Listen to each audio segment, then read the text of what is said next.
The Battlefield 6 beta is tons of fun already, but there's a couple of things in it that are a little confusing or not super intuitive, so I wanted to make a quick video here to give you guys some tips that'll help you out as you get started in this beta weekend. Alright, so jumping right into it to talk about revives. Just like in previous Battlefield games, you can go down in Battlefield 6 and you can be revived by your teammates.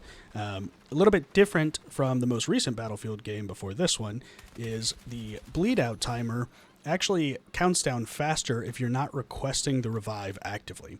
So by default, this is set to a hold system, so you'll have to hold E, for example, on keyboard to continually request a revive and keep yourself from bleeding out quickly. But you can actually change that in the settings to a toggle. So then you just tap the toggle, toggle the button once by tapping it, and you will continue to be requesting a revive without having to hold that button down for the rest of that death. All right, next thing I want to talk about here is the low ammo capacity for the assault class. This is something that I've seen asked a lot, and thankfully it's a pretty easy fix. So the assault class starts out by default with the weapon sling as one of its gadgets, and that means that you'll have your assault rifle plus a shotgun plus your pistol.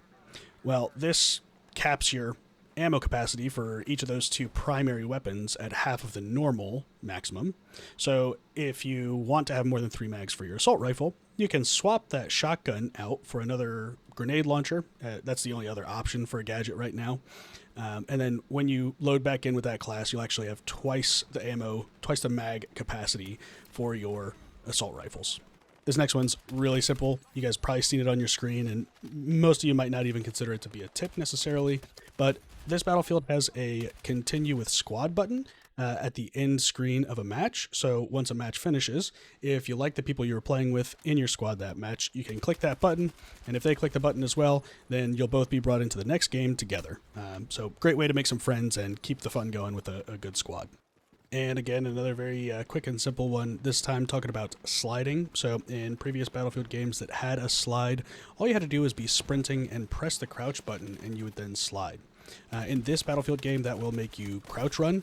So by default, the keybind is set to tap the crouch button twice while sprinting. You can change that in your settings if you like to, but just wanted to put that out there that if you can't seem to figure out why you're not sliding, this is probably the reason why. Next up is zeroing, which is now back in Battlefield 6. So on keyboard, this is going to be the B button, and that'll cycle you through. Right now, it looks like you can zero between 1 and 500 meters. And it also seems that in the Battlefield 6 beta, at least, when you die and respawn, this is going to be reset back to the default 100 meters. All right, so the last 3 tips that we have today, they're all going to have to do with vehicles. So the first one of those is that in Battlefield 6, you will have to rearm your vehicles again. So there's rearming stations posted throughout the map, and your main weapons on both the IFVs and the main battle tanks so far have a limited amount of ammo. And in order to refill those, you'll have to go to those stations to rearm. So you'll have to sit next to them, and slowly over time you'll start regenerating your ammunition. In a lot of maps, these are kind of out in some risky spots.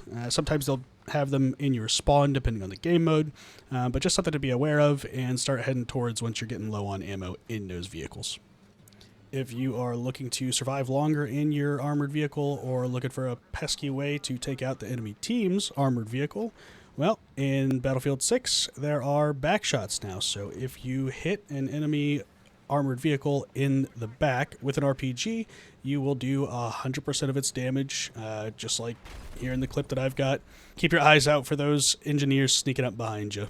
And the last tip for today is that in tanks, you have multi-purpose shells and armor-piercing shells, and you can swap between those, but the game doesn't make it super obvious. So if you'll notice on screen, you have the MG ready, the multi-purpose shell ready, and the armor-piercing shell ready.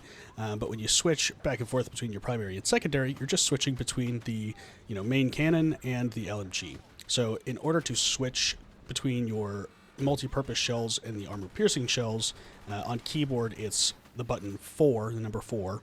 And then you'll get a short animation or countdown on screen as you swap over, and then you'll be ready to use the alternative shell type. So those armor-piercing shells are really good for fighting other tanks, and the most important part, I think, is they have a separate ammo capacity. So you'll have 20 of your main shells, your multi-purpose shells, and then 20 separate armor-piercing shells to use against tanks. That's all that I got for you today. If you guys have any other tips or tricks that you think would be helpful to other players, go ahead and leave those in the comments below. If you liked what you saw here and you want to see more Battlefield content in the future, drop a like and subscribe, and I will see you guys in the next one.